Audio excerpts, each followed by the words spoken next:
Recently, I watched a young mother in a grocery store trying to do her shopping. She had a 3-year-old at her side and a 2-year-old in the grocery cart.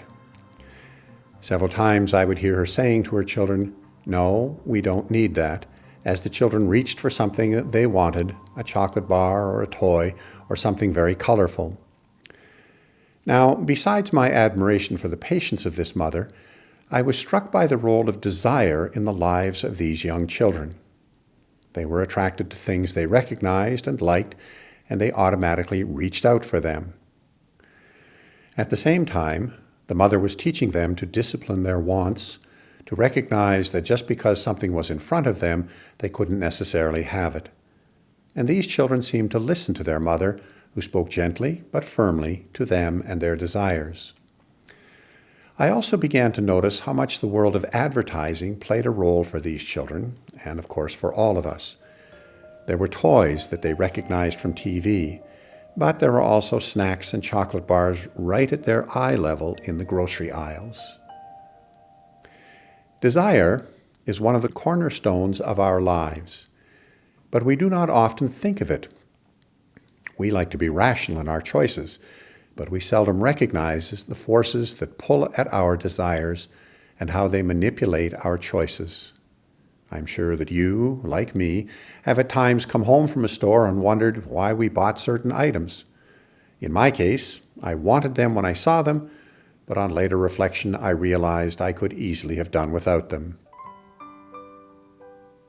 Perhaps we can learn a lesson here about the spiritual life. What do we really want in our relationship with God? Is there a desire for God's own self? Or do we seek only the lovely things that come from God? Indeed, we can ask ourselves, what do I want in my life? I was just thinking. Now, parents often ask this question of their growing children. What do you want to be or do when you grow up? And often children respond, I don't know, which is a genuine response because they have so little experience of various kinds of work, much less a sense of how they will react to whatever they actually do. Gradually, however, for most of us, we begin to find that our desire and our lives, involving our spouses, families, work, and community, overlap one another. We are basically content, perhaps even excited about our work. We realize the blessing in our family. And we participate in communities that we appreciate. Our desire for a good job, a stable and happy family, a good place to live, is being fulfilled. But then our desire continues to push us. Some want a new house or a new kitchen. Others wish for a different job or to live in a different community. In our society, the desire for more often drives us. More money, bigger car, more stuff. And we sometimes feel unsatisfied with our lives, our surroundings, our world. What are we to do?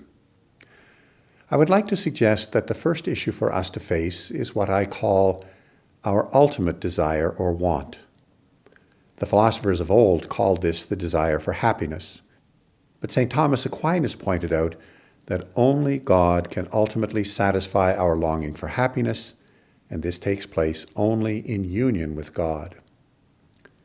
Such longing may be at the root of our existence, but it only surfaces in the myriad ways in which our desires move us, and that is where we often wander off the path. People look for happiness in things, some legitimate, like families and work and community, and some destructive, like drugs or alcohol or various escapes. As Christians, perhaps we need to stop every once in a while and ask ourselves whether or not our desire really is for God. For example, I find myself as a priest saying the right thing. I love God because I know I should love God. But my actions often move me in other directions. I find myself wanting my self-centered solitude rather than stretching myself to visit somebody who is lonely or in the hospital. I find myself looking for a pat on the back instead of serving God with no need for reward or recognition. I notice myself rushing prayers because I have something else to do and somewhere else to be. I really do want to love God, but I am terribly inattentive to God most of my daily life. Two passages from the Gospels deserve some attention here. The first is when Jesus tells his disciples, "Where your treasure is, there you will find your heart." So I have often watched what I treasure. I can get very excited, for example, when my team wins, but I also recall an amazing joy when I celebrated the baptism of a number of adults who became Catholics at the Easter Vigil.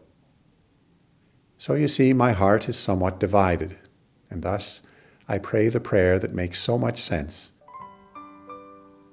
It is the prayer of a father who has asked Jesus, if he can, to heal his epileptic son after the disciples have failed to do so.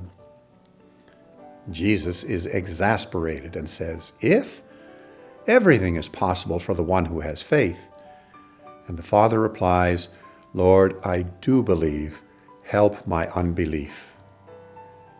This man speaks for me constantly, for I do believe, but my faith seems so weak and easily distracted.